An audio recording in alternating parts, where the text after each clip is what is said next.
Lead us in the Pledge of Allegiance. I'll be glad to do that. Thank you. I pledge allegiance to the flag Flag, of the United States of States of America America, and to the republic for which it stands, one nation, under God, with liberty and justice for all.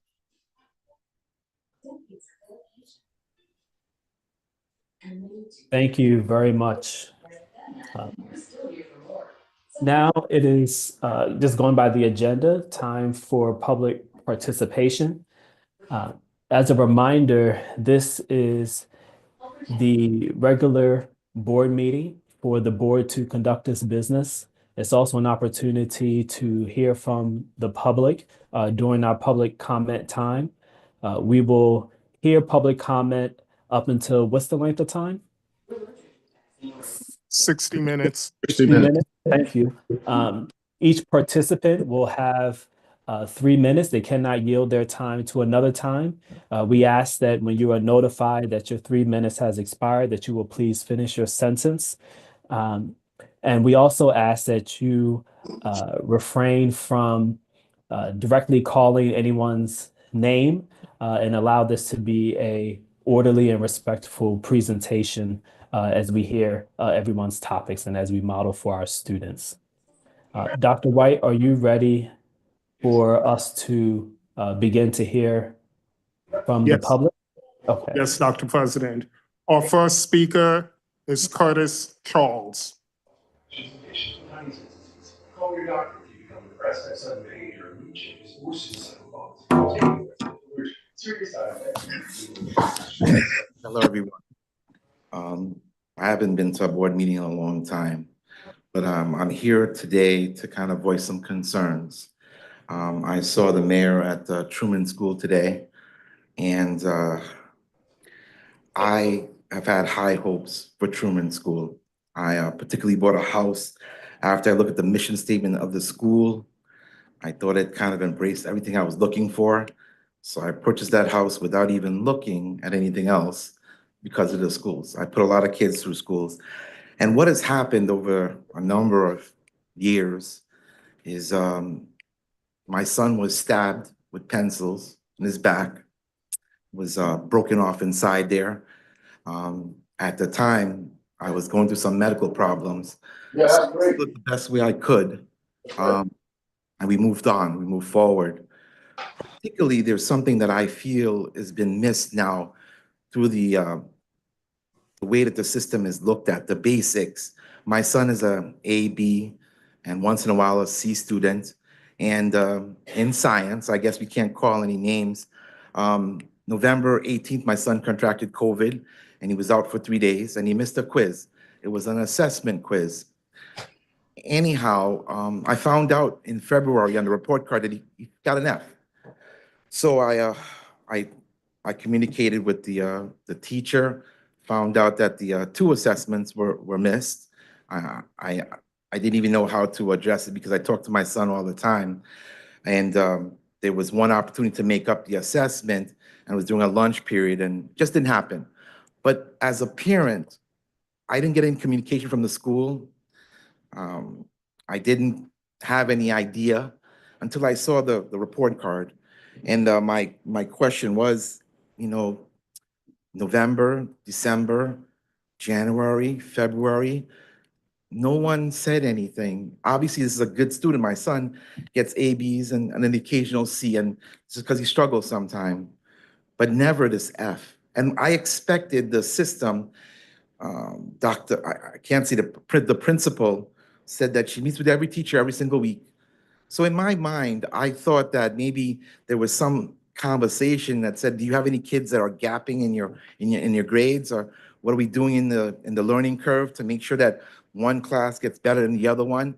So in my heart, even though I know that maybe as a parent I failed as well because maybe I should have been more interactive due to the medical condition, and I just didn't. And that's just the bottom line. So I accept responsibility for that, but I did expect a process in place to look at a B student in that subject, never going lower than that, to be able to identify an F during the process. And it was made up. I mean, the one good thing about every school in New Haven is that you can make it up. right? And I appreciate that. But my goal was, how did it happen and how could it not happen again? I approached it with the principal and, you know, it's just a matter of fact that these things happen. And I get it.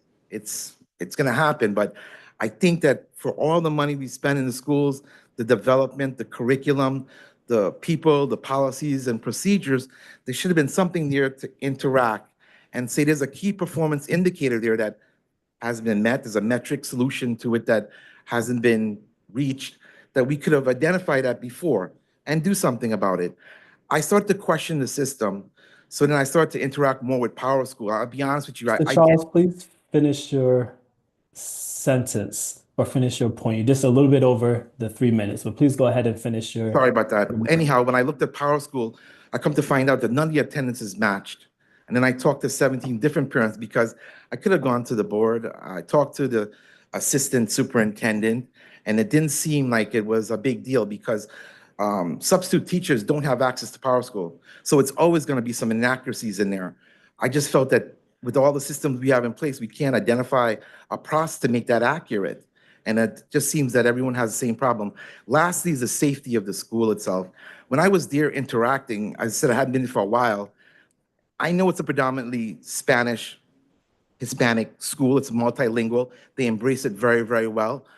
But I see my son where he struggled in communication, where when communications are done, it's primarily Hispanic and Spanish. I was in the office, and it just seems that when they interact with themselves, the staff, they do it predominantly in Spanish. It's because there's mostly Hispanic people inside here. I look at my son's safety as I would like him to have the ability to have a first line of communication as well, just equal with everybody else so that he can see danger coming, he can react on things, and I just don't feel it was there. I was going to change the school when the open enrollment, but I decided not to. So I wrote a letter to the state Department of Education. Point of order. All right. Yes, Dr. Joyner. Could you ask the superintendent to have someone assigned to that parent? Because he clearly is sincere, articulate, and has some real issues, but we do have to honor the time constraints. I got you. It's okay. I wrote a letter to the But please, someone on Dr. Negron, could you have someone meet with that parent and try to address that issue? Dr. Negron, if you could follow up with this parent, please, Mr. Charles, we would appreciate that. Thank you. Our next speaker is Leslie Blateau.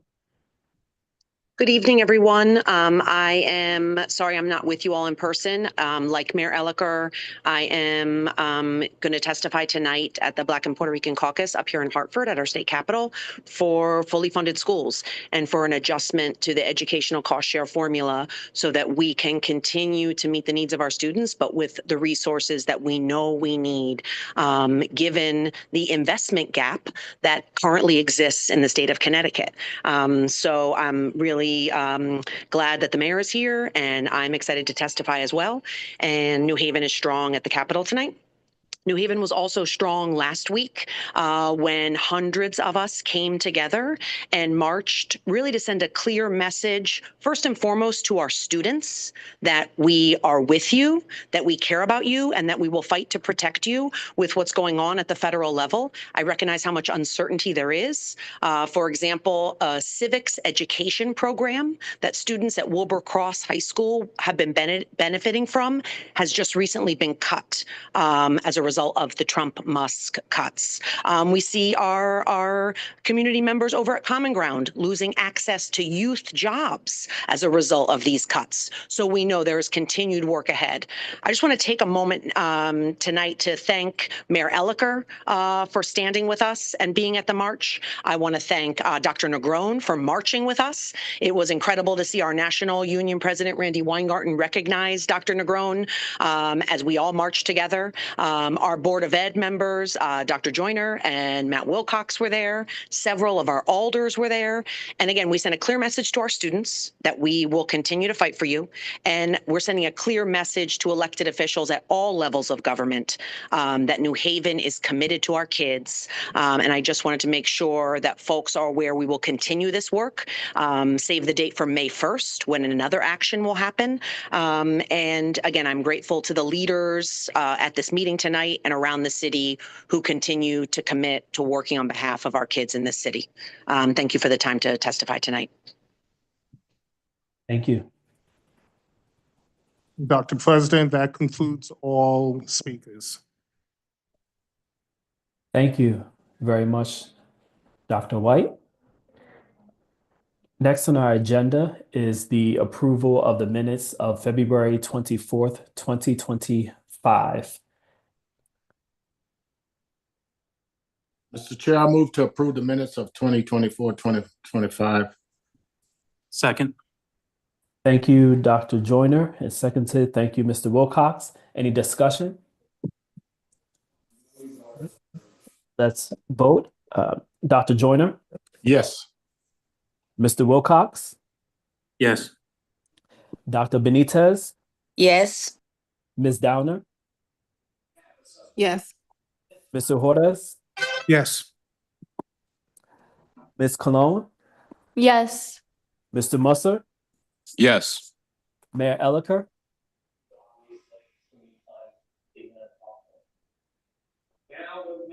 I'm a yes as well. That motion carries. Also, we have the minutes from February 28th, 2025. Mr. Chair, I move to approve the minutes of February 28, 2025. Second. Thank you, Dr. Joyner. Thank you, Mr. Wilcox. Any discussion? Seeing no discussion, we'll vote. Dr. Joyner, Yes. Mr. Wilcox, Yes. Dr. Benitez, Yes. Ms. Downer, Yes. Mr. Juarez, Yes. Ms. Cologne, Yes. Mr. Musser, Yes. Mayor Elicker. I know he's testifying right now. I'm a yes, so that motion carries. Thank you. Next is the personnel report. Dr. Negron. Good evening, Board. Before I ask for your approval of the personnel report, I do want to highlight some of our retirements. On this occasion, I want to highlight Julie Rainshagen. She's our TAC ISSP teacher, retiring at the end of the academic year after serving 26 years. Also want to acknowledge Rick Dawson, school security officer, who will be retiring later this month after serving 25 years with New Haven Public Schools. And last but not least, I do want to acknowledge Administrative Assistant Stephanie Harvin, who retired last month after serving 29 years with NHPS. And at this point, I do ask for your approval of the personnel report. Thank you, Dr. Negron. Mr. Wilcox. Yes, I move we approve the action items of the superintendent's personnel report. I second. Thank you, Mr. Wilcox. Thank you, Dr. Benitez. Any discussion?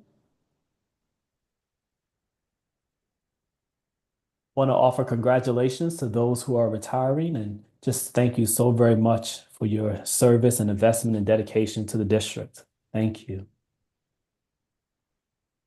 Seeing no further discussion, Mr. Wilcox, Yes.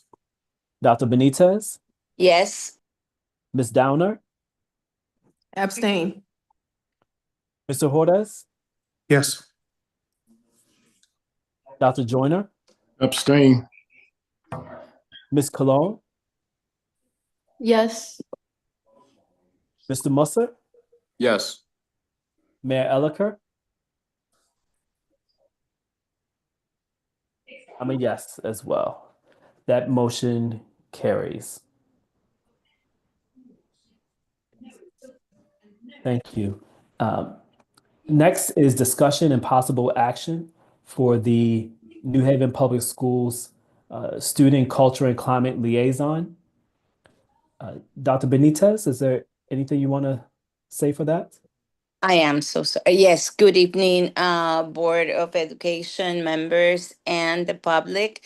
Yes, we are submitting the a new initiative that has been developed by students, representative of the Board of in the Board of Education, representatives of our students.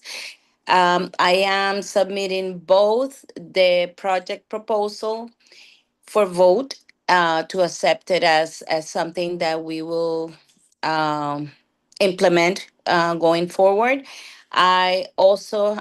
I'm submitting the implementation guidance from the administration so that we not only are ready to start getting more students involved in supporting the relationship between the Board of Ed and the students in schools, but that we also have the guidance of trained professionals to support this effort.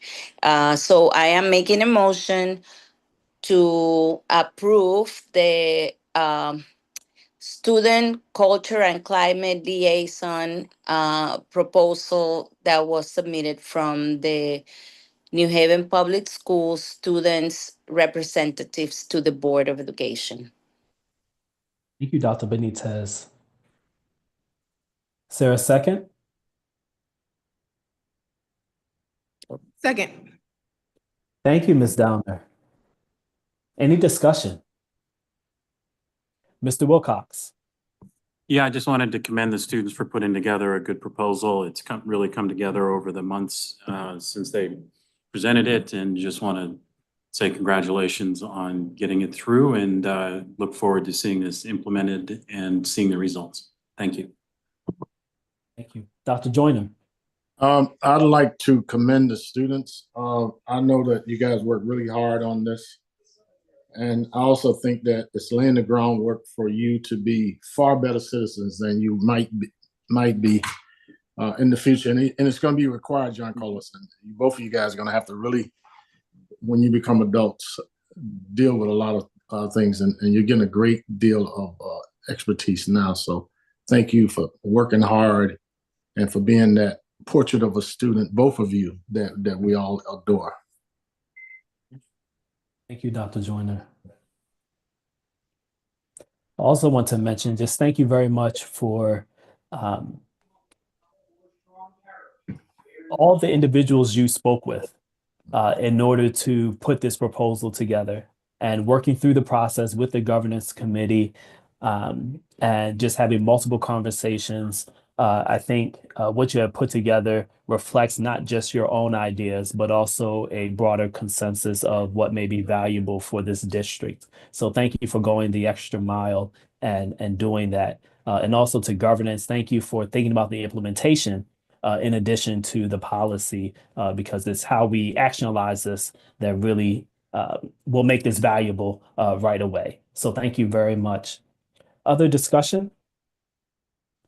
Hey, seeing none, we will, yes, Mr. Musser.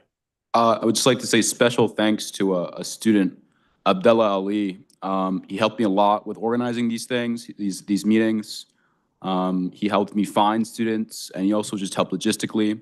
I'd also like to thank Dr. Negron for giving me the opportunity to bring together these students and to talk with them and just have like an honest conversation about what we feel about our schools and about the culture within our schools. And also the additional like educational opportunity I get just passing and developing a policy like this. It's a really incredible opportunity that I'm incredibly grateful for. Thank you. Hey, seeing no further discussion, we will vote. Dr. Benitez? Yes. Ms. Downer? Yes. Dr. Joyner? Yes, enthusiastically. Mr. Juarez? Yes. Mr. Wilcox? Yes. Ms. Cologne? Yes. Mr. Musser, Yes. Mayor Elicker. I'm a yes as well. That motion passes. Congratulations.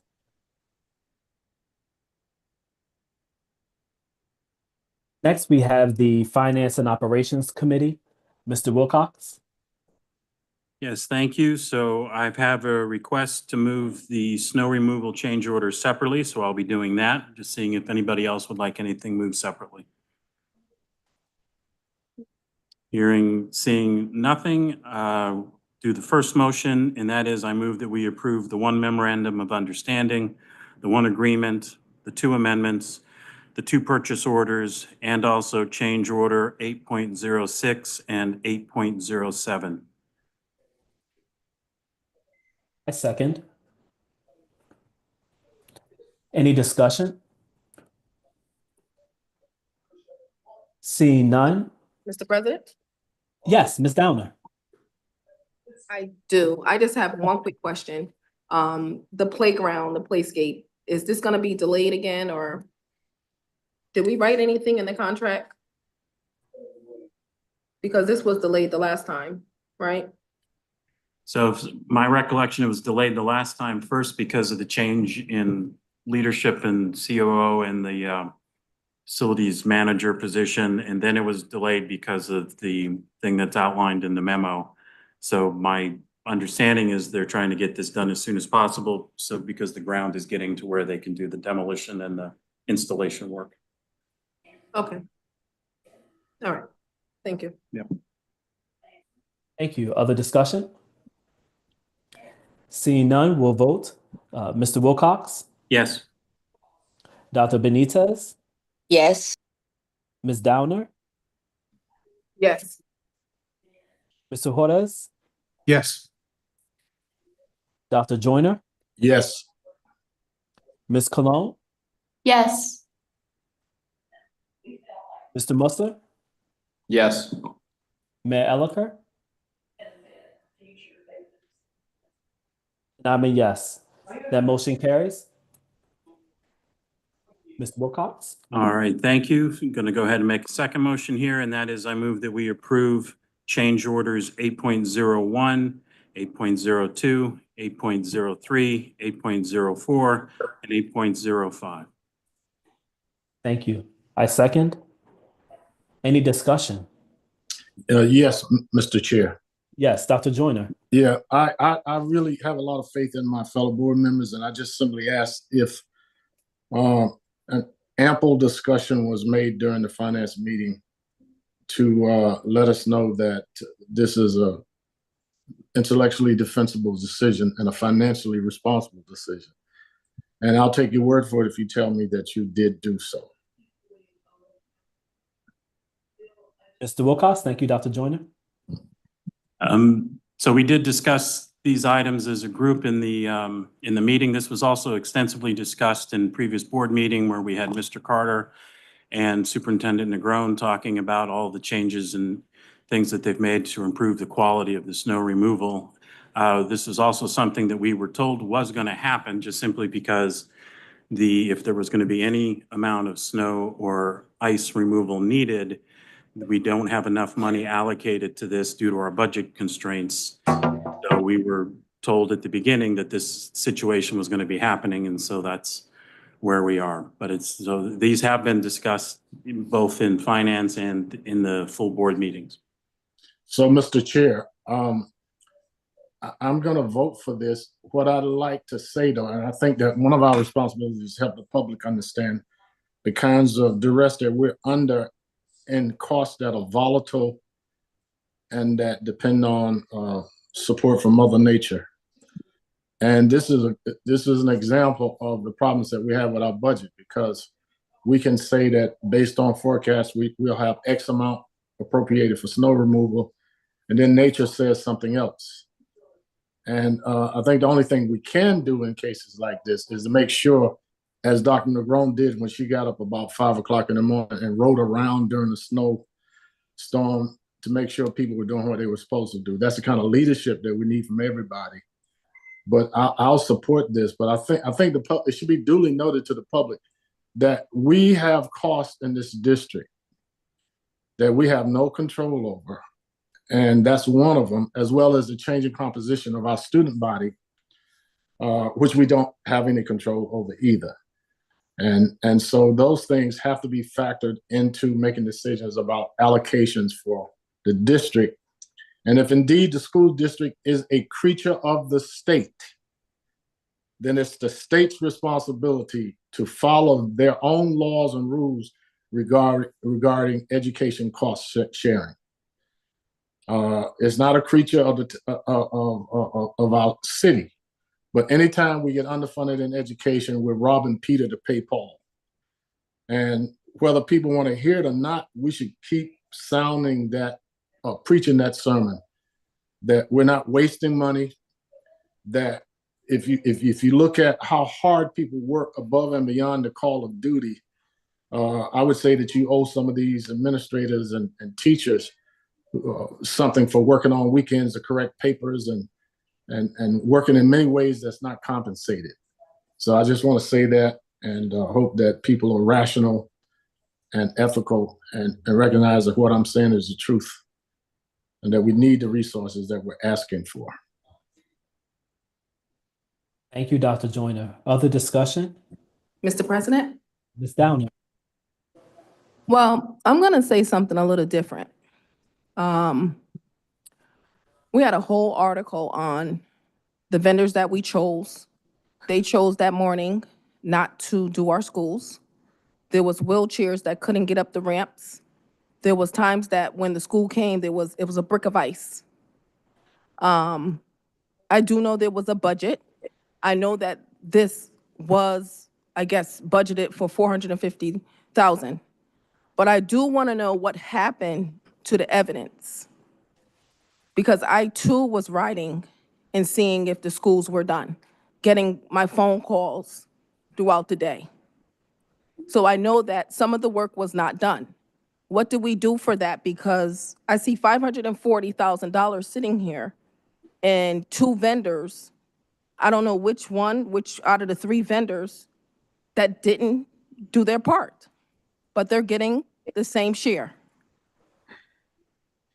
So do we just negate the fact that there was an accident? There was people that fell, people couldn't get to work? Do we negate that? And we still pay this money out? Or do we seek another way, whether we have to go through their insurance to make it right? What are we doing here? What are we really doing here? Last year, we had a whole bill of like over $600,000. And that's truth, right? But now we're at $540 for a lot of snowstorms. What are we really doing here? Are we just giving money away? Are we not following up? Are we not being good stewards, my fellow board members? Same money is approaching my pockets and my tax brackets is the same money that's approaching yours. What are we doing today? I know what I heard. I know what I saw. There was people that could not get to school because these vendors was not up to par. So what did the school do about that? That's my questions tonight. What did we do about that? I'm not going to sit here and act like it actually happened, and it didn't. But yet I see the same people getting the same money for doing nothing. People got hurt. Car accidents from their negligence. What are we doing? What are we doing?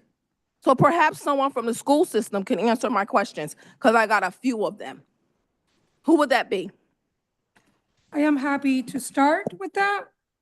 So just like you, we were very discouraged with the performance. I'm not done, Dr. Oh, DeGros. Sorry, sorry, respectfully, apologize. I'm not done. So you were asking for an answer? I didn't apologize. ask my question yet.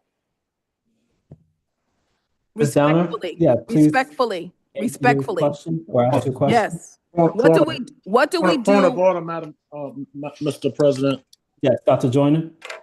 I can understand the passion and so on and so forth, but let's try to be careful about the tone and words that we use when we're trying to identify and solve a problem. I understand, and let's be respectful when someone's talking too. Go ahead, Ms. Downer.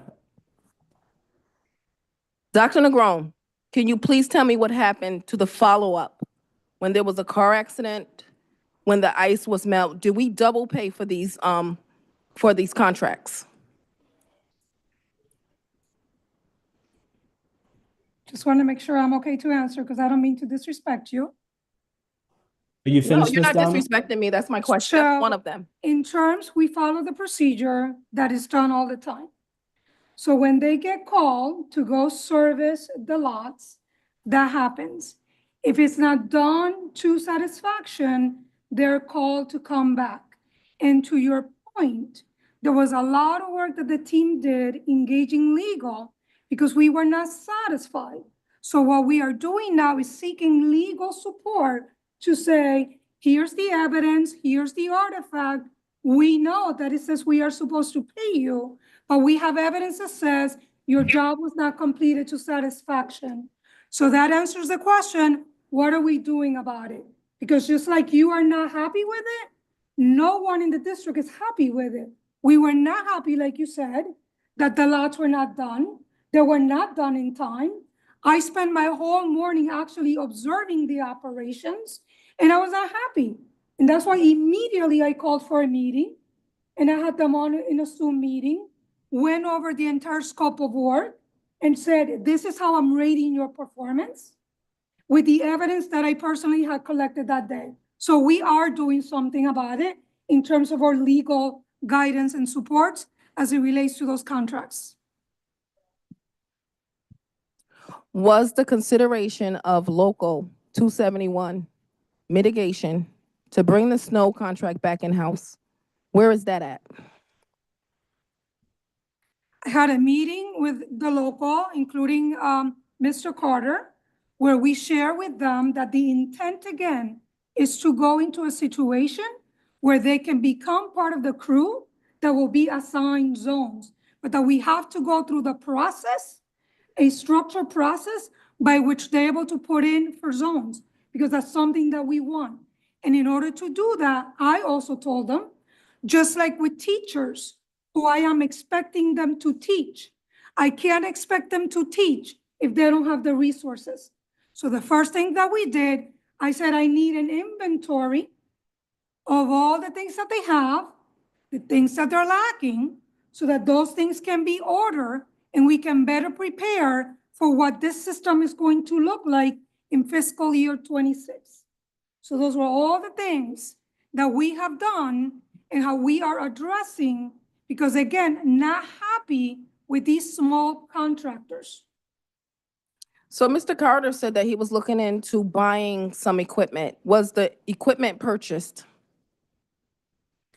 No equipment has been purchased because I believe you are aware of our financial situations. Right now, I'm putting together a budget to come before you that ultimately will go to the Board of Alders. But right now, unless millions of dollars come from the feds, millions of dollars come from the state, right now we're looking at an $18 million mitigation that we have to do. Mr. Chair, point of order.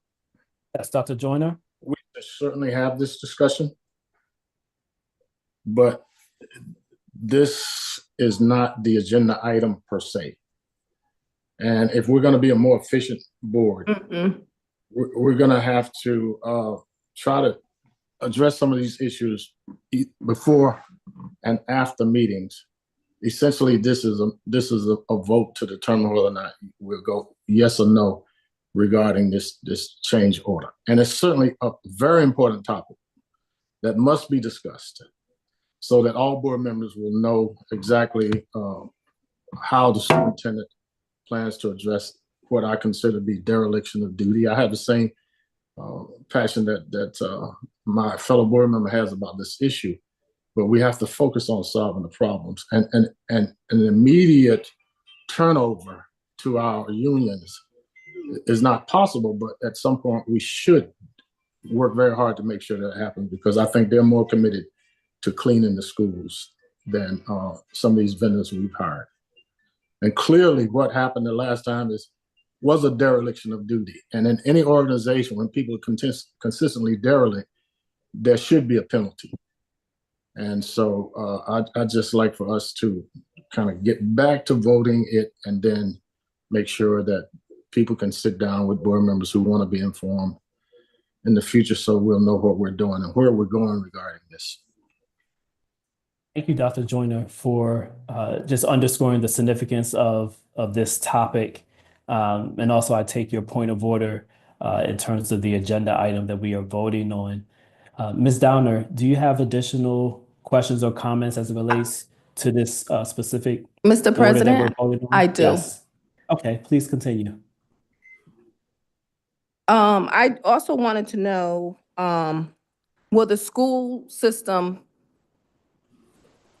well, I'll just refrain from that question. Do we have any evidence of the snow removals that did take place? Like, do we have pictures of all the snow removals, every accident? I'm sorry, every any incident, any snow removal dates? Because I don't see any penalties in these people pay. They're getting the same pay for the same services that they've been getting. And I just wanted to know, do we have the evidence that we requested before? And do we have that, Dr. Negron? Ms. Downer, we went through the process, Mr. Carter and I, of ensuring that we were taking feedback from our school principals, as well as taking images of our lots and the work that we were putting into our artifacts to be able to speak about the work. So we do have some of those artifacts. So we have some pictures that you're saying, We not have- all of them. We have some of the pictures and reports from the schools. Okay. I'm done, Mr. President. Thank you. Thank you, Ms. Downer, for the conversation. Mr. Wilcox, you want to share? Yes, just want to make one clarification, make sure everybody understands this, that these are, we're changing, if we vote yes on this, we're changing the not to exceed amount for this so that invoices that come in can be paid to that vendor. So it's not, so it will still be based on whatever the invoice amount is. And so it's not like every one of these vendors is getting an extra $18,000. It's the budget threshold. So invoices can be paid up into the total amount there. So just wanted to make sure that everybody understands, especially because we have a brand new board member, only his second meeting, just to understand that the not to exceed is not saying that these vendors are guaranteed that amount. It's just that invoices can be drawn against this account up to that amount without further board approval.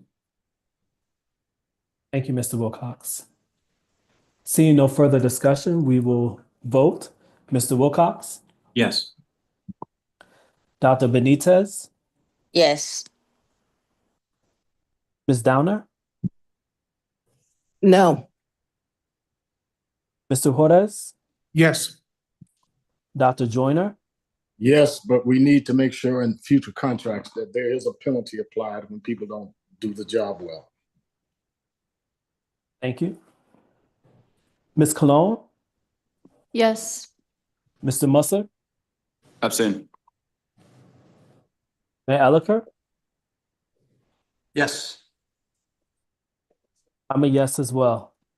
That motion carries. Thank you. Next on the agenda, our student report. Ms. Cologne, Mr. Musser.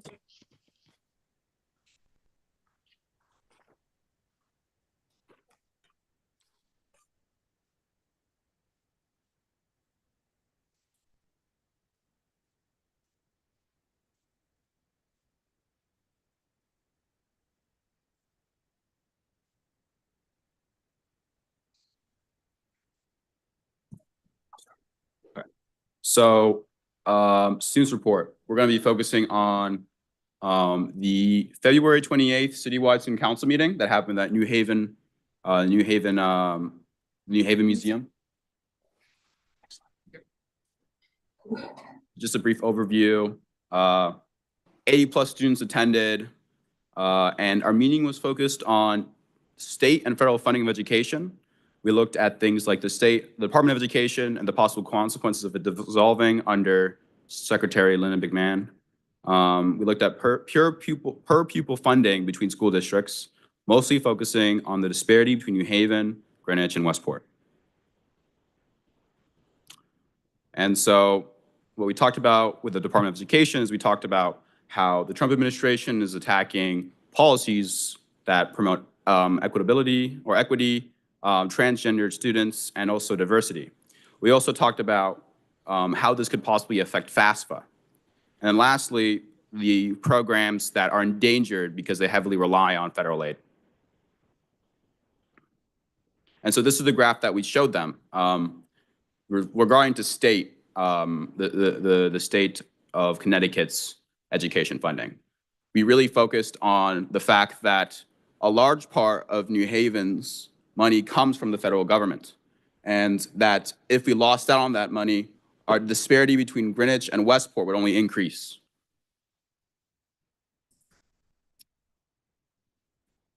And so thousands of dollars in inequality between New Haven and other districts. Is this fair even though NHPS caters to higher needs, economic hardships, such as English is a lot of people's second language? We highlighted per pupil funding that comes from the state and the federal government and how this grow if the Department of Education is dissolved. And we also had a question. We had a question for the start, my bad, just for the context. We had a quote from Horace Mann. Education beyond all of the devices of human origin is a great equalizer of men. And we basically tried to get the purpose of public education in the minds of the students. Next slide. Thank you. In the fall of Citywide Student Council discussed the fiscal guardrails, how the state has billions of dollars in its surplus, but many schools are suffering. Students want to come together and take action, testify towards the state legislature about equitable experiences, faulty infrastructure, and lack of certified teachers.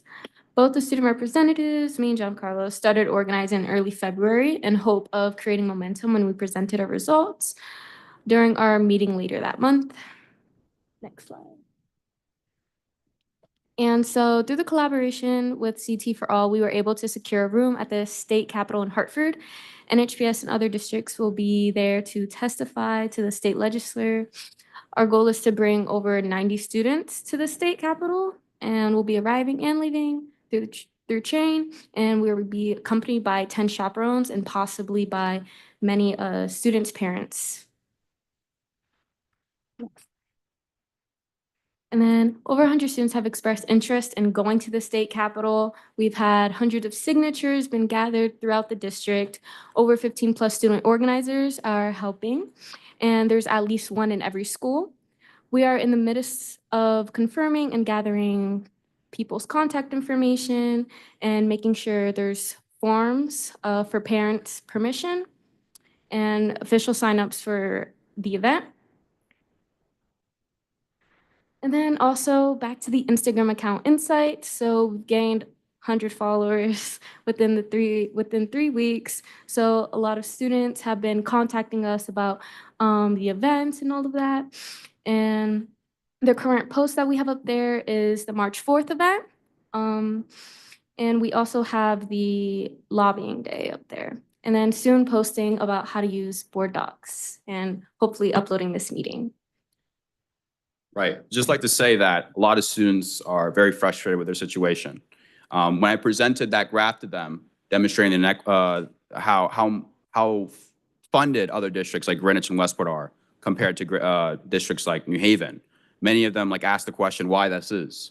I mean, the fact that New Haven enrolled the most homeless students in the entire state from 2023 to 2024, and the fact that 1 out of every 5 students is multilingual, while compared to a district like Greenwich, where the median income is over $100,000, majority of them come from white, well-established families.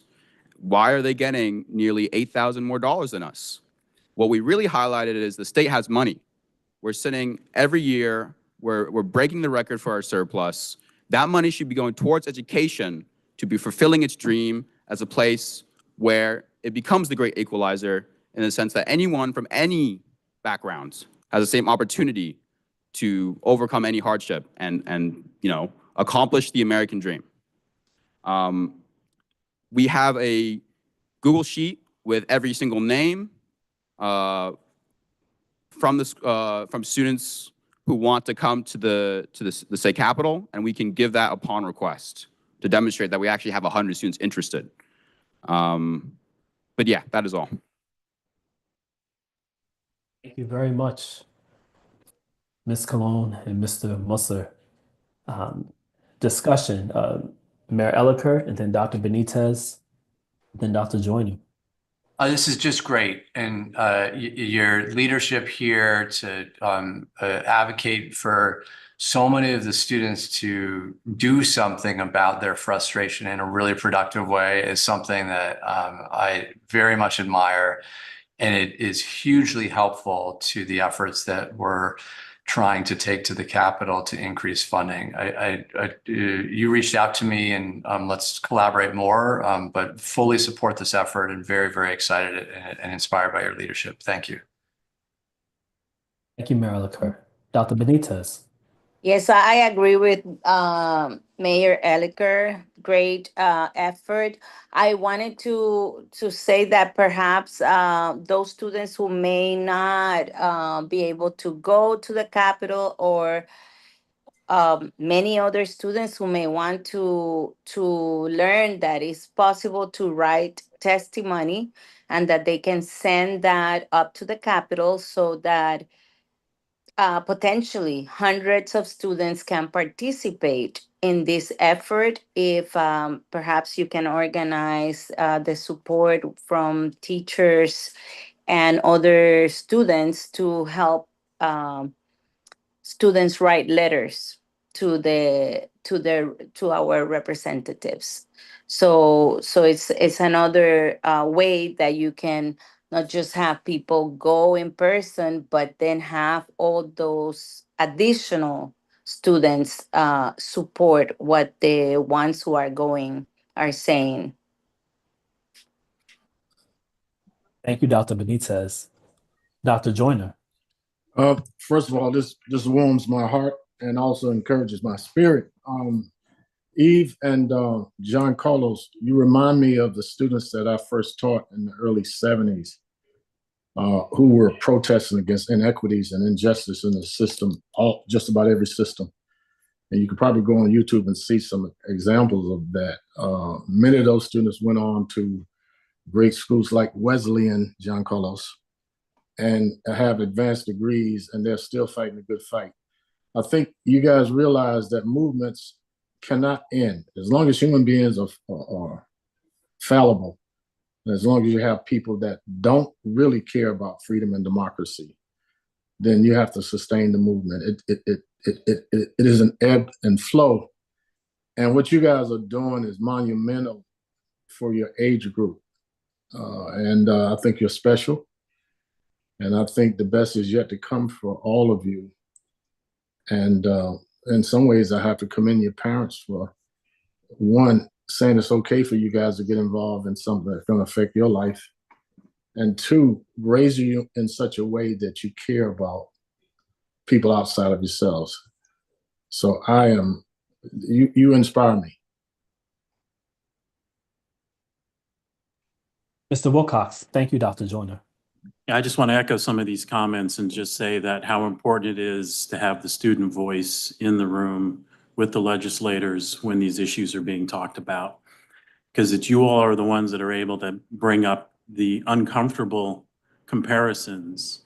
And, Westport, et cetera, those are good schools to look at. But even just as we've talked previously about at Hampden High, 4 miles away from Wilbur Cross, with the per pupil funding that Hampden High has, it's almost $10 million more than what we would have if we had the same per pupil funding. I haven't been inside Hampden High School. I don't know if they have a swimming pool. I'm guessing if they do, they can use it because they have the funds to maintain the space where our buildings are falling apart. If I remember correctly, there's also about 18 or 20 more certified staff members in that building, even though they have less students. And so just being able to ask those questions like, you know, from the eyes of the state, why is a Handon high school kid worth more investment by the state, the federal government, and the city when, you know, there's just as great needs in New Haven? And as you point out, also more in terms of homeless students, et cetera. So just having that voice is so key. And when I've testified up at the state, that people pay attention to the students and they don't seem to just be like, oh, that's nice, cute kids talking to us. It's more, no, the people on like the education committee are listening. So thank you. Dr. Negron. Thank you, Mr. Wilcox. Thank you, President Yarborough. I just wanted to also commend our students, John Eiley and John Carlos.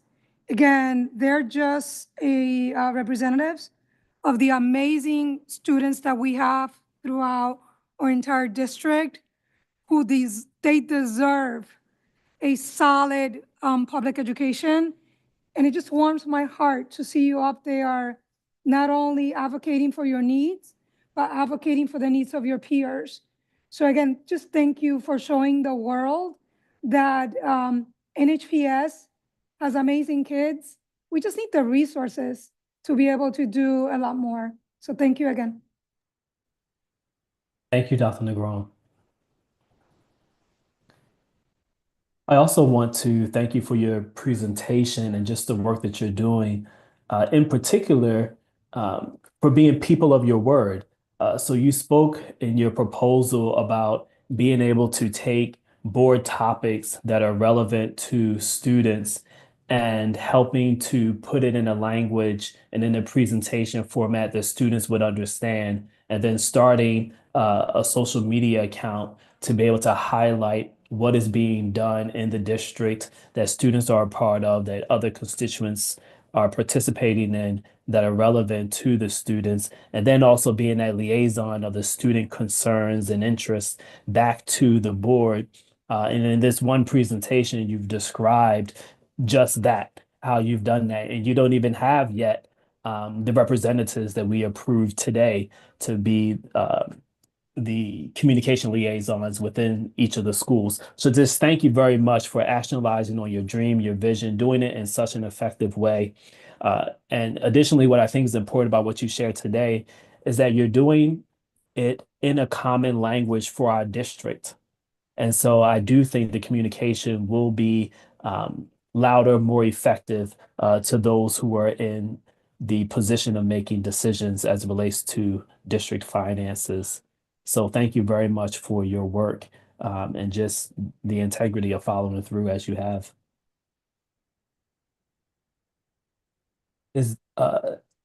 Seeing no other discussion, do you have other elements of your presentation, or is this all?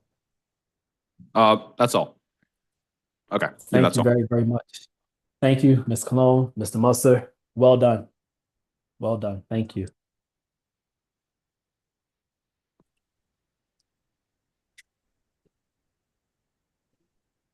Next on our agenda, the superintendent's report. Dr. Negron. Thank you, Chair Yarborough. Before I go on with my update, I do want to share that March, right? Many of us know that it's Women's International Month. But did you also know that March is Board of Education Members Month in the state of Connecticut? I'm sure not many of you knew that. But I do want to take this opportunity to give a note of recognition to our Board of Education members. So as we celebrate Board of Education Month this March, I want to take a moment to express my heartfelt appreciation for each of you, your commitment as public servants, and your willingness to volunteer your time and energy to advocate for the future of Connecticut's children is truly commendable. In these challenging times, your dedication, vision, and voice have been vital in shaping the educational landscape and ensuring that our students receive the support they need to thrive. Your hard work does not go unnoticed, and it makes a significant difference in the lives of our children and the community as a whole. Thank you for your unwavering commitment to excellence in education.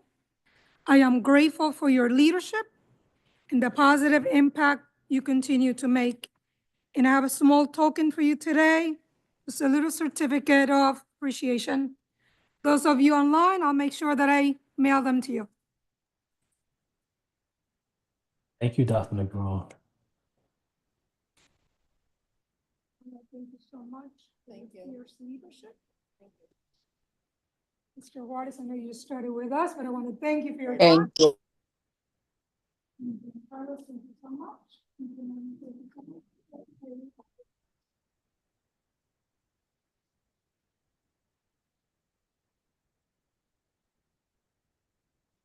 Okay.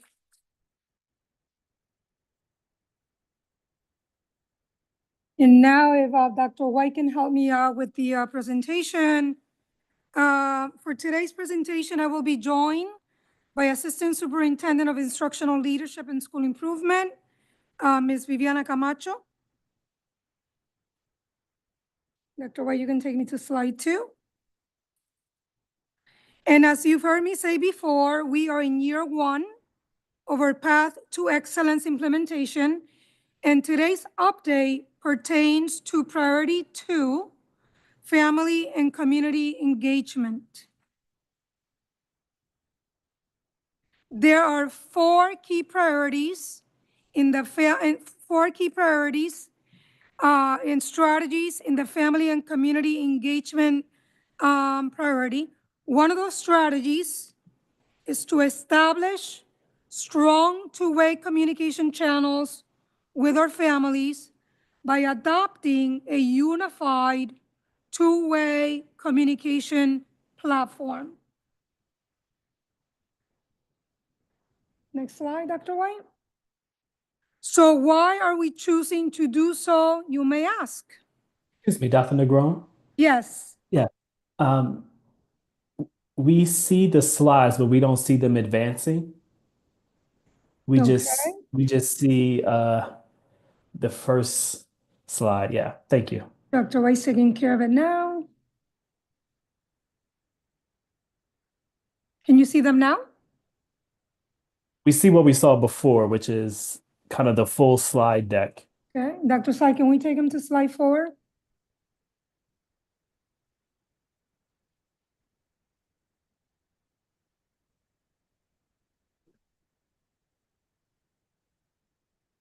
Dr. Yarborough, since you have all the slides, for the sake of time, I'm going to continue. Please. Okay. Thank you. So why are we choosing to adopt a two-way communication platform? Well, first, we know that our families have children in more than one school. Through the use of a single platform, we can reduce confusion for our families and enhance engagement with staff. 2, we are proud of our linguistic diversity. We want to ensure that our families can access our communications in their preferred language, breaking down language barriers. 3, we all have busy lives. I don't know about you, but for me, every minute counts. This will allow us to streamline our virtual communication by centralizing everything in one location for simple access, therefore improving efficiencies. Number 4, we also need to address the limitations of our outdated platform. Right now we use ParentLink, which does not have two-way communication features and is becoming obsolete. Another reason is that we are living in an era of fast and furious hacking, and we continue to look for ways to improve the security of sensitive data to ensure all confidential information is protected. And last but not least, given where we find ourselves financially, we continue to look for more efficient use of our limited district resources. As with all the strategies, if we go to the next slide, Dr. White, as with all the strategies within the priorities of our path to excellence, I have implemented a structure that clearly designates responsibility for the work to be carried out in the district. So priority 2, family and community partnerships, is led by Dr. Joseph Lumpkin, but this particular strategy is led by Ms. Camacho. So at this time, I'm going to turn it over to her so that she can share where we are in bringing about a two-way communication platform. Thank you, Dr. Negron, for introducing the strategy. First and foremost, this was not possible without the help of a great team under the executive sponsorship of Dr. Gemma Joseph Lumpkin. We also had part of the team, various voices from the district. We had Gracia Brentley, who's a family resource coordinator, and Dr. Anthony Billy, principal of Hill House, myself, Ms. Sequela Coleman, supervisor of transportation and student transfers, Daniel Diaz, family and community liaison, Mr. Justin Harmon, director of communications, Mr. John Ewing, supervisor of research assessment and evaluation, Ms. Yesenia Perez, principal of John C. Daniels School, Abigail Rivera, school community care coordinator, Lizzie Rodriguez, family resource coordinator, program administrator, and Eric Schultz, webmaster and IT project leader. Without the help of this great team, this all work would not be possible. Next slide. So when we embarked on this project initially back in June of last year, we were looking at first and foremost dividing this into 4 areas: two-way communication, efficiencies in staff directory, expanding our social media presence, and hopefully delivering a monthly newsletter. It came about that all of these were interconnected, and we were able to, through feedback, we were able to initially try to target platforms that included all of it together. Like Dr. Negron said in the beginning, to streamline efficiencies among platforms for families. Next slide.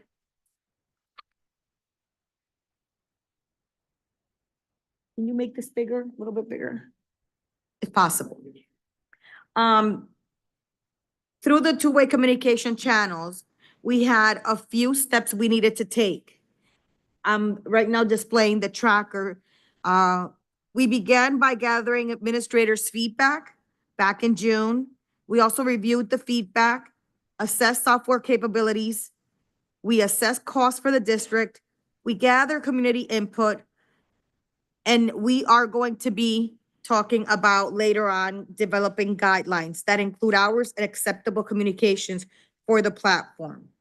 We also will have to develop and establish a rollout and training for stakeholders. That part has not started yet. Next slide. Here's a more in-depth look at our timeline. Back in June, we developed the team. And in the last meeting for all the supervisors, we were able to gather 81 principals and assistant principals' feedback on what they were looking for in a two-way communication platform. Around September of 2024, we selected platforms to vet based on that initial feedback. We ended up selecting Final Site, Jupiter, Aptigee, PowerSchool, and Parent Square.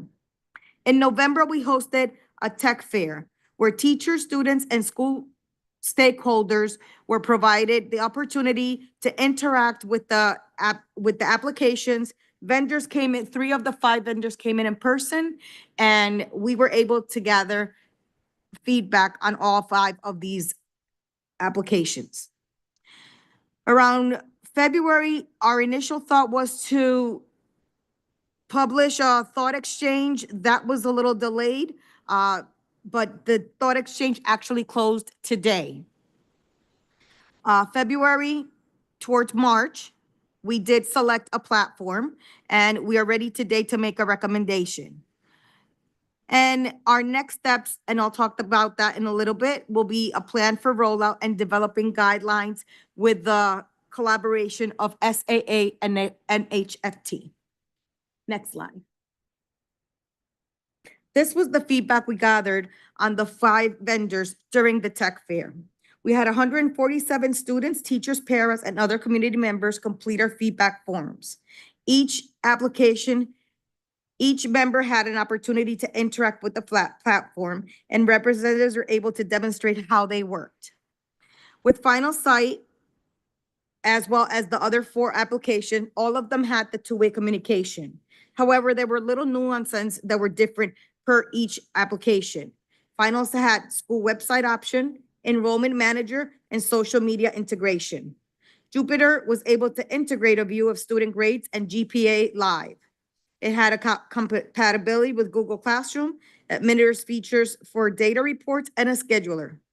Aptogee had two-way communication, live feeds, school notification and alerts, a school website option, PBIS, newsletters, and school branding. PowerSchool had a two-way communication, accessibility to grades, assignments, and attendance, visibility on learning progress to students, secure documents, and school website option. And finally, ParentsSquare had, in addition to the two-way communication, social media integration, a newsletter option, school service integration, and a school website option. These were the highlights of features of the 5 platforms that we vetted. As of this afternoon, we looked at some of the responses for the thought exchange. We had 352 responses, among them 6 assistant principals, 8 central office administrators, 3 paraprofessionals, 153 parents, 8 principals, 27 staff members, 36 students, and 111 teachers.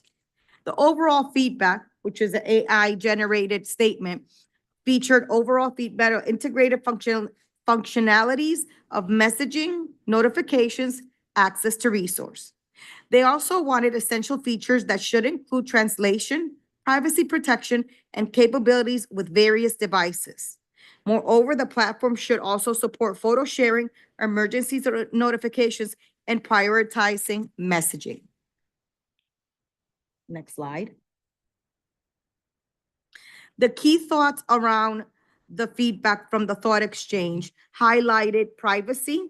So privacy combined with accessibility are crucial. We need people to use it, but we have to keep privacy at the center of the decision making. This ranked 1 out of 256 thoughts.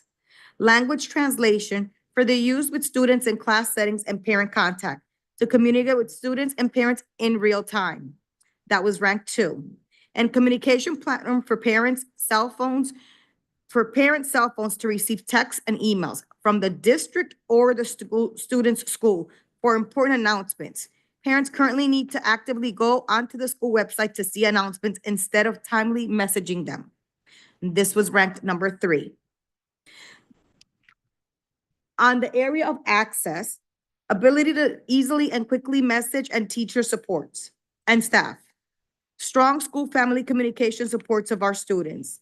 A text-written platform that is easily accessible by parents, teachers, and easily translates for non-English speaking parents with written notifications that can be translated. And an ability to bundle all daily non-emergent emails together to limit the frequency of communication.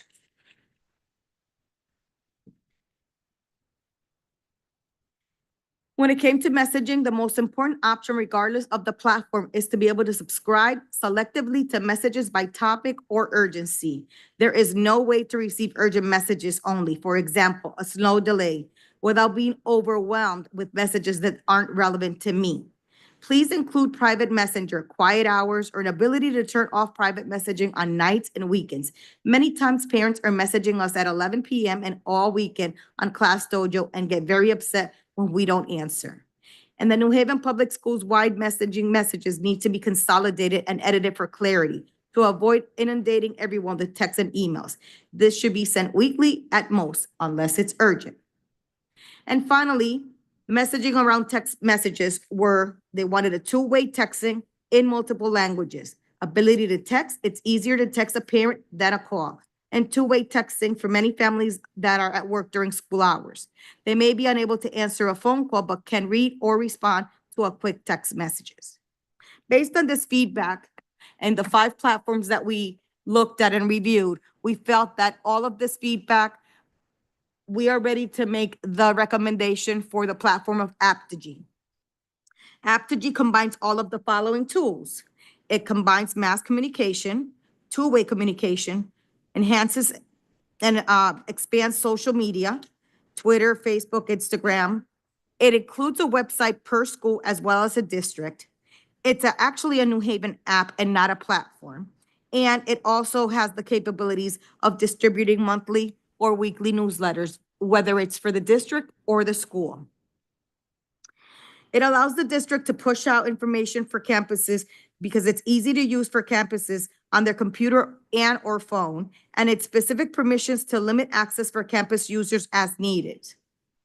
In other words, when parents of students on multiple schools sign up for Aptogee, they will be able to only sign up for 2 or 3 schools and the district website. They will not receive 40 different messages of the 40 different schools plus the district. They will be able to tailor exactly if they want emergency messages, daily messages, and it's very tailored to what a parent needs, as well as teachers. They also can set up hourly times, and it will work with us once we develop the guidelines so that the app also works in conjunction with our guidelines and will be implemented in also the code of conduct and our policies. When we presented to the Teaching and Learning Committee, Dr. Joyner made a request for us to not only just listen to the vendor and their criteria, but look into our district, look into our state, talk to our fellow districts. These are 4 districts that we reached out to on our own that used Aptogee and the highlights that they were able to provide us as well.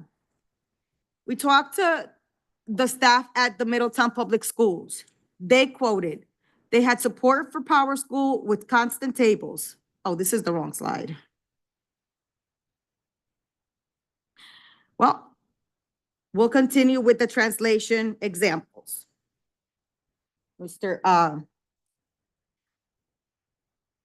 No, this is the right slide. My apologies. So we asked them about a couple of things. Middletown Public Schools uses both Power School and Aptogee, but according to Aptogee, the support has been improved. Websites are intuitive and easy to update. Liked form emails and communications functionalities. In Stratford Public Schools, the platform has very streamlined and modern appearance for the web pages. It's easy for users to navigate across different platforms, including desktops, mobile, and apps. It supports its accessibility. The alert system is built into the platform and is easy to use through it, though it occasionally has hiccups when sending text messages. The new Engage newsletter alert feature is great for school or district-wide newsletters. We use it for our weekly updates. Wyndham Public Schools, the website works well for us and has allowed for changing the layout of the site as we have needed. The support has been responsive when we needed.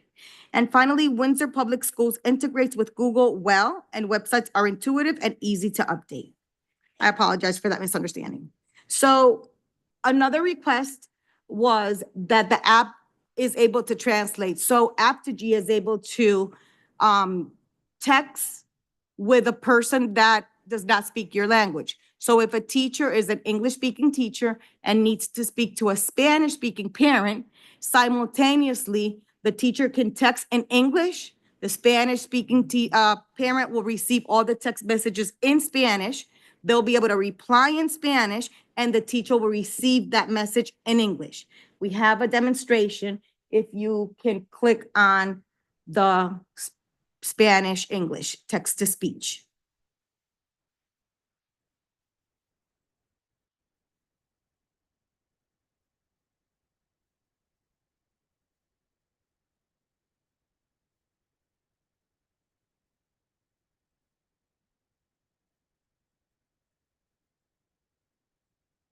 right now. Are you able to show it?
And finally, our next level of work. Dr. Negron mentioned in the beginning about our budget implications. So we currently fund Parent Link and Hootsuite at a total of $136,826 a year. We're going to repurpose that funding source in order to purchase Aptigee. Aptigee will then include website for all the schools, website for the district.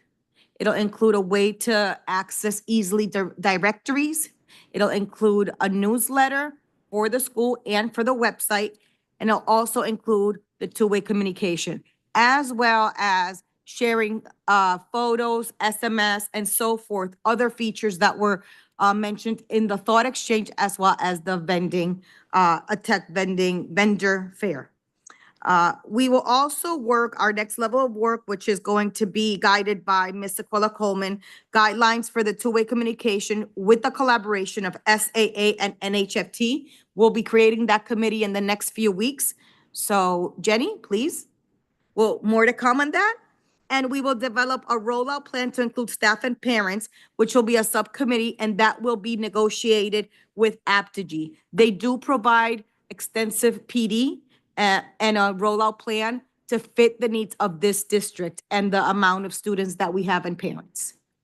And with that, it concludes my presentation. I'd like to invite in person up here for any questions you may have, Mr. Eric and Dr. Gemma Joseph Lumpkin. And I have on Zoom, if available, Ms. Sequela Coleman and Ms. Lacey Rodriguez. Open up for questions. I have one. Thank you, Mr. Dr. President? Negron. Yes, thank you, Dr. Negron. Thank you, Ms. Camacho, for discussion. Ms. Downer. How does Apogee reach our non-digital parents? Do you have a plan for that? Like, say, for instance, if you have grandparents that are not, how will we reach them? The same message given to the parents that are on the smartphones, the ones that don't use it, they still have custody of their grandchildren. And what's the plan for that? Aptigee also makes phone calls, so it'll be the same way. Okay. Yes, it has that feature.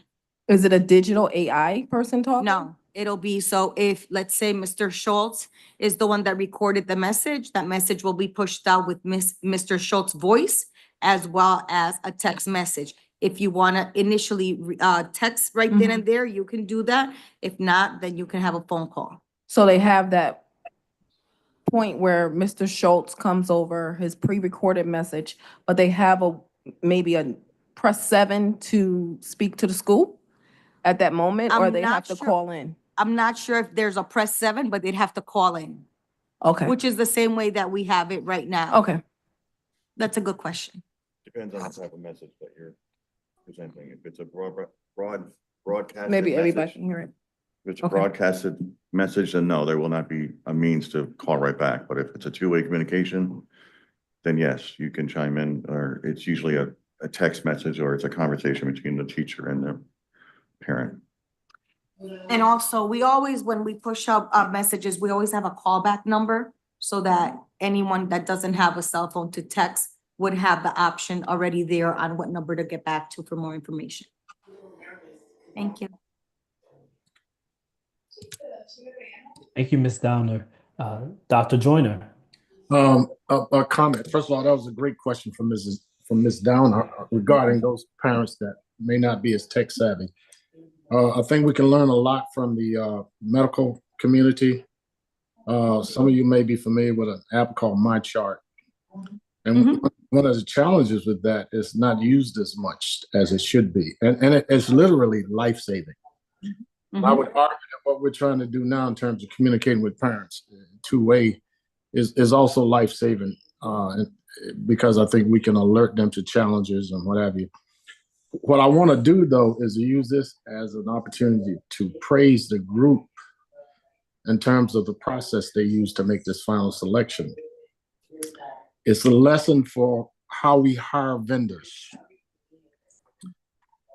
And I think it's really important. And it was collaborative. It used and continues to use our union people, parents, and so on and so forth. So you have the whole village involved in this. And they actually compared apples with apples. And they went into school systems that have populations similar to ours to see how it's working there. And so that's really, really important. And a district is only good, an organization is only as good as the processes it used to get its work done. And so this is a great example of how we should do everything. And by the way, all of the curriculum adoptions that we've had over the last several years have used this process. And so let's try to extend that into other areas that we need to extend into in order to improve our district. And I can't say enough for Eric Schultz because he works above and beyond the call of duty. He is a Mensch. He's a high level Mensch, and he always returns phone calls. He explains stuff very well. And I'd also like to commend Ms. Camacho for her hard work in all this and every single person that participated in it. I think we're going to be okay. But again, I commend Ms. Downer for that question because clearly she's concerned about every single person, every single dollar we spend and so on and so forth. And that's a good thing. Thank you, Dr. Joyner. Dr. Benitez. Yes, also wanted to commend the team. I'm very impressed with the team that was put together to make this decision. And I want to commend Ms. Camacho on her leadership. And of course, Superintendent Negron and Dr. Joseph Lumpkin for their support of this process. But I want to say that communication with parents and with students is crucial, is critical. And I don't want us to think that this is the only way. I want us to always remember that a familiar face and a phone call from a familiar voice always makes a difference. So I know this team is aware of that because I know that this team does reach out to people when it's needed and have been part of many initiatives where they believe that a known face is important. But still, I just wanted us to remember that. But great work. Very, very proud of how you've decided to recommend, to make your recommendation tonight. Thank you. Thank you. Thank you, Dr. Benitez. I also have two questions. First, just to thank you for the work that you've done. I agree. I respect the process that you went through and all the voices that were involved, even reaching out to other districts to hear what they thought and not just going with the company presentation, but hearing feedback from people who are using this particular piece of software, as well as having hands-on interaction between the different vendors to see what the experience would be by our constituents. My two questions. So the first question is, you spoke about you reached out and you got feedback from people on what's most important in terms of communication. And you gave us the results all together. Did you see, were there particular differences, or what were the differences between what the students said were important versus what the parents said versus what the teachers said? Were there any differences that came up in terms of priority communication? So the thought exchange closes tonight, and so I would have to get back to you exactly on that part because that report, that part of the report was not generated when I pulled the initial standings for it for this report. Okay, great. But there is yes. a report that does make that that difference, and I can definitely get back to you and share those with you. Okay, thank you. I definitely would be interested in Yes. learning and hearing about that, and seeing if there's any way for the app, for a participant or a user to customize what they want to hear more of or less of, Yes. so that they become engaged and Mhm. don't disengage because information is coming to them that's not on top of their mind in terms of being a priority. My second question is about company stability. Um, what have so Apogee, so companies, they go up and they go down, Mhm. and I know that we're lumping several things within to the company. So the website, our communication, the newsletter. What information do we have in terms of how long Apogee has been around, and do we think they have strong financial backing right now? Do we think it's going to be there in the future? And has the company said that they have a transition plan if we want to move to another platform? Do they offer a way to export data? So I'm glad you asked that. There were two top companies at the end, and actually that was one of the factors that made us recommend Apogee. Apogee has been around for over 20 years and is an extremely stable company. The other company had just embarked in this process maybe 2-3 years ago and had a couple of things they were still working on. And so that was one of the biggest factors for us to go with Apogee. We didn't want the district to become somebody else's guinea pig and try it out on our community, and then something else like you just described happen. So we're confident that Apogee will be around for a long time since they're extremely stable. And they were highly recommended by these 5 districts when we spoke to them. Great, thank you very much. And my welcome. last comment is, it seems that you did real analysis and came to a genuine conclusion versus just choosing the easy route, which might be to go with something that's familiar. So thank you very much for just how you went through this process and how you concluded things. So thank you. You're welcome. Other discussion? So thank you to the team, and thank you, Dr. Negron. Dr. Negron, is there additional presentation for us? That concludes my presentation for today. Thank you very much. And kudos to the team. Thank you for your work. So next on the agenda is myself. 2 things I want to share. One is back at the end of January 30th and 31st, I participated in a summit with Dr. Benitez, and I just want to briefly let you know what that was about. There was a 2-day school safety and gun violence prevention initiative that was hosted by Clifford Beers Community Care Center, and it was in collaboration with the New Haven Public Schools and the National Center for School Safety. The events were designed to bring together a variety of stakeholders, educators, community leaders, mental health professionals, law enforcement, students, and families to strengthen our collective efforts to ensure safer schools and communities. The first day, there were workshops for adult stakeholders to collaborate and talk about important topics. And on day 2, significantly, there was a student-led safety summit. And Dr. Benitez and myself along with different district administrators, staff, educators, community members, got to hear from the students in terms of their experience when it comes to school safety. So I just want to thank the Clifford Beers leadership, as well as Dr. Negron, you, your team, the educators, the students, the administrators, and the community partners for that experience that Dr. Benitez and I had. So thank you very much for that. Second, I want to provide an update as it relates to the board choosing its next location.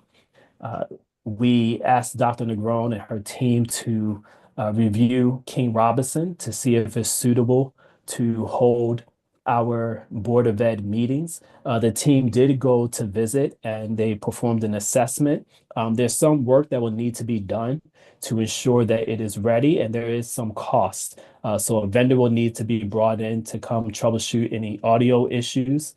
There's no large working projector screen in the cafeteria and no ceiling mounted projectors. So we'll have to find a solution for that. The Wi-Fi signal is strong, but it weakens when the room is filled with people on mobile devices. So the team has a workaround that they're seeing that they can implement, similar to what they implement at Martinez. And a vendor will need to be called to assess the stage kind of presentation and the lighting. The lighting seems sufficient, but there are some things to address there. So I hope to get back to you soon with a recommendation for how we can move forward. And I do accept any communication or insight that others may have. Any discussion for that report? Okay, thank you. Next on the agenda is our teaching and learning report by Dr. Joyner and our facilities naming committee report by Dr. Joyner. Yeah, I'll try to do those quickly. We had planned to give the board a presentation on the characteristics of our students, but there are some other things that sometimes jump ahead of that. So I'm going to defer to Dr. Negron to make a decision about when that report can come forward.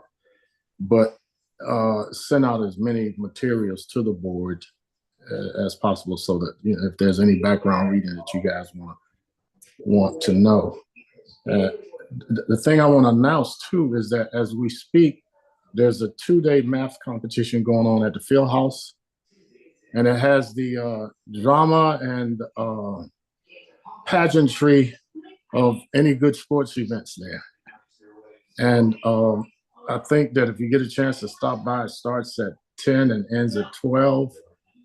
Today was the first day, and to see the number of parents that show up cheering their children on, the way the children respond to it, how serious they are about demonstrating their math proficiency, and on a very large stage. Because last year the place was packed, at least on the bleacher side that was open, and that's important because we have to give our kids an opportunity to not only demonstrate what they know in the classroom, but also in the world. And it was, I can't say enough. And I was really impressed with the number of fathers that showed up, because there's a real problem in schools in general, particularly in urban schools, with male participation.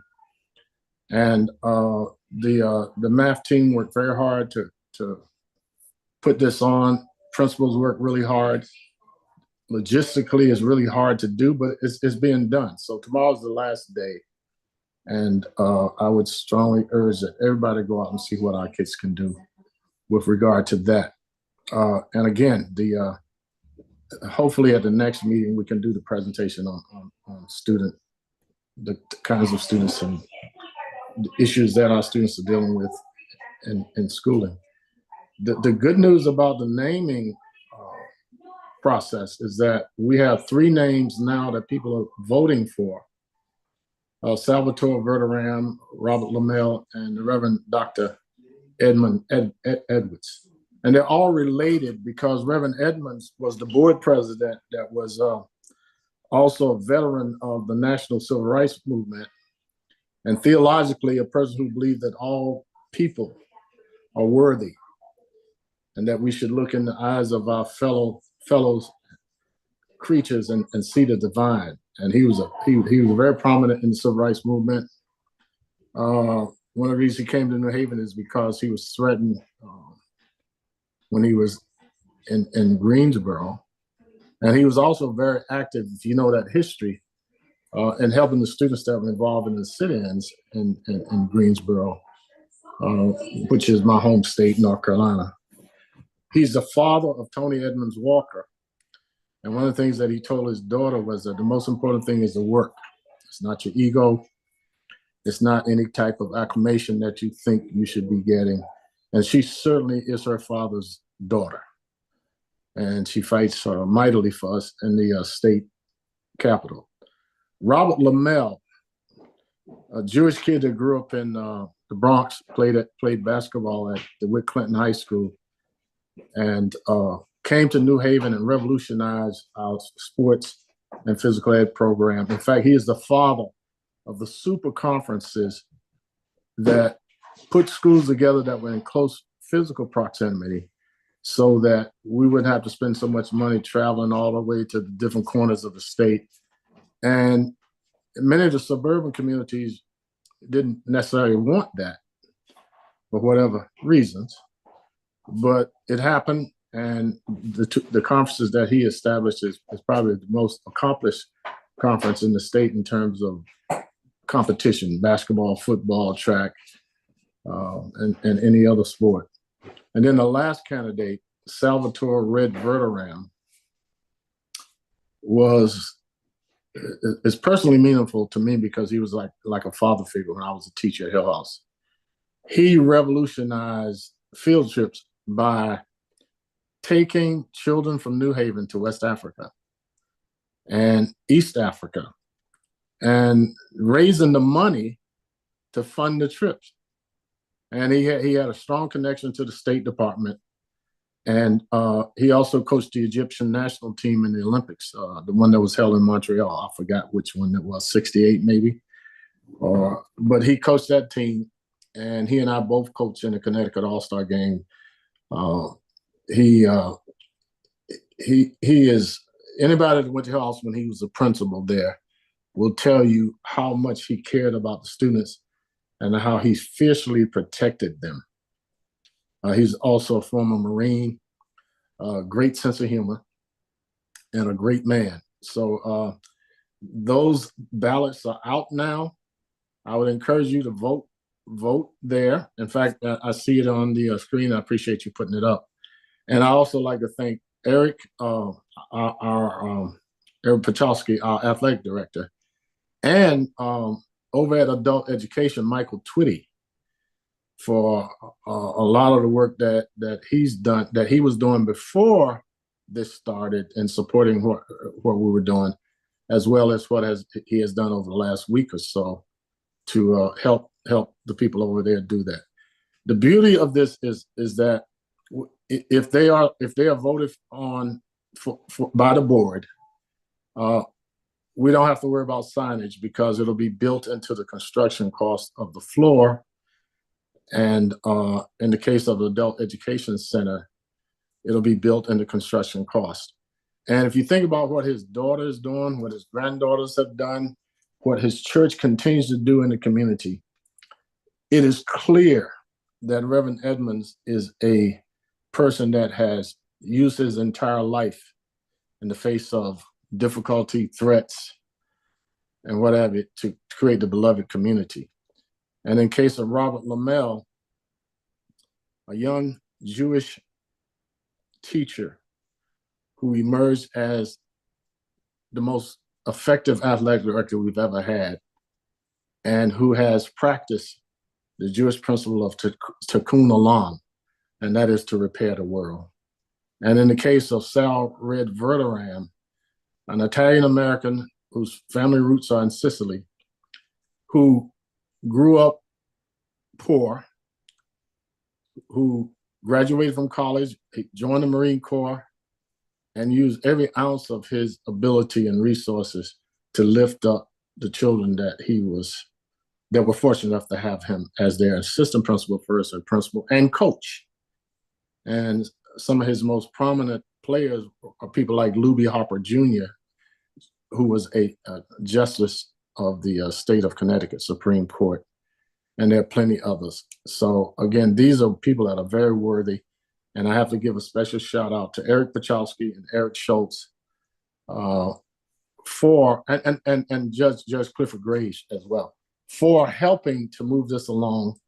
And we're going to have to do a little bit with the policy because I think we have to tweak it so that all the people that are eligible to vote know that they are, and that they understand that we're not trying to create contests where somebody votes for 2 or 3 people to be this or that in the name of facility, but we want to really identify the most worthy candidate. And then, of course, the board has the last word, but we do listen to the public. So again, we should be able to have a vote next meeting, up or down, in terms of whether we will honor those 3 individuals as a school board. Thank you so much, Dr. Joyner.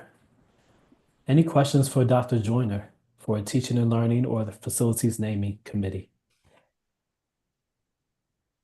Thank you. Seeing none, we'll go to Mr. Wilcox for your Head Start report, the Citywide Building Committee report, and Finance and Operations report, please. All right, so for Head Start, this will be brief because we have not met since our last board meeting, but I did want to mention 2 things. One is Dr. Yarborough, also a member of the Policy Council, which is the parents group for Head Start parents, and we were part of a Focus Area 1 review that's happening over today and tomorrow, where the district has an outside evaluator from Head Start going through, making sure all the governance and administrative things are in place. That seemed to go well, and we'll say that the evaluator did make some good comments about district staff that very responsive, and we're doing a great job. So that's just wanted to mention that. The second thing I want to mention is, because of what I'll also say about the Citywide School Building Committee report, is because that meeting, which was scheduled for this Thursday, is likely going to move to next Thursday. Our next Head Start meeting is going to be moved. I do not know to when. This is just still in process in terms of when these things will be. So please watch the website for when those meetings are changed. It's likely that the Citywide Building Committee, School Building Committee is going to move to the following Thursday, which, like I said, displaces Head Start. Thank you. Anything else for F&O? Sorry. So briefly on F&O, we did meet in addition to the action items. Did want to mention a couple things. One is we had an update to our staffing guidelines, which was updated information. I believe this is posted as part of the supplemental materials for tonight's meeting, going over where things are in terms of our deficit in staff due to funding, and where we need those staff and what progress has been made. We thought it was important that that was updated for budget discussions, to talk about and have fresh numbers of this is how many math teachers, security folks, paras, et cetera, that we need in the district. Second thing is, just briefly, the facility study should be wrapping up soon, and we're looking forward to seeing that. This was the outside engineering company looking at the state of our facilities. So hopefully that will be able to be part of discussions related to capital budget for the city and as we seek funds from the state. And finally, we had an update on the hiring update for the Chief Operating Officer. The district's expanding their advertising efforts because they're not getting a good candidate pool. So they have expanded where they are advertising for that. They also, she reported that after a long process of working things out with the city and with the union involved, that they're getting close to being able to post a director of facilities position, which we've talked about in the past. This will be, I think they're waiting. It's been approved and it's awaiting the civil service exam, and this will be something I think will be key for the district to have somebody dedicated to the myriad facility issues, since the chief operating officer, in addition to that, also deals with a variety of other things like food service and so on. So that concludes my report. Thank you very much. Any questions for Mr. Wilcox on Head Start, the Citywide School Building Committee, or Finance and Operations? Thank you. Seeing none, we'll move to Governance. Dr. Benitez. Yes, good evening, Board of Ed members and the public. The governance team met on February 27th to take an initial look at policies around suspension, expulsion, cellular phones, use of cellular phones, electronic communication, and electronic communication devices. The team will reconvene on March 26th is our next meeting. And what we've done is we have identified staff members who could give us recommendations so that when we meet on March 26th, we will be able to consider their recommendations and the possibility of enhancing and improving our policies around those issues. Additionally, we are also setting up a special meeting to review policies within Series 3000 that we do in collaboration with Mr. Wilcox and other committee members. We want to thank you all for the support on the process that we just went through to approve the new policy on implementing a student led proposal and the possibility that we will have more student voice represented in our district. Thank you very much. Thank you very much, Dr. Benitez.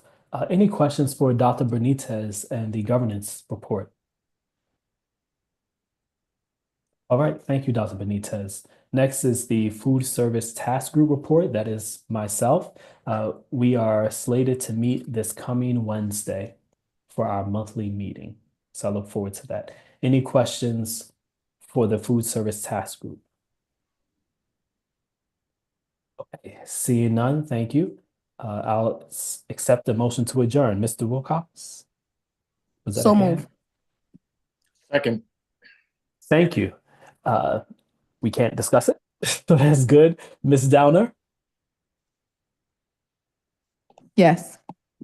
Thank you. Dr. Joyner? Yes. Dr. Benitez? Yes. Mr. Wilcox? Yes. Mr. Juarez? Yes. Ms. Cologne? I think she's gone. Mr. Musser? Yes. Mayor Elicker? Yes. And I'm a yes as well. Thank you, everyone.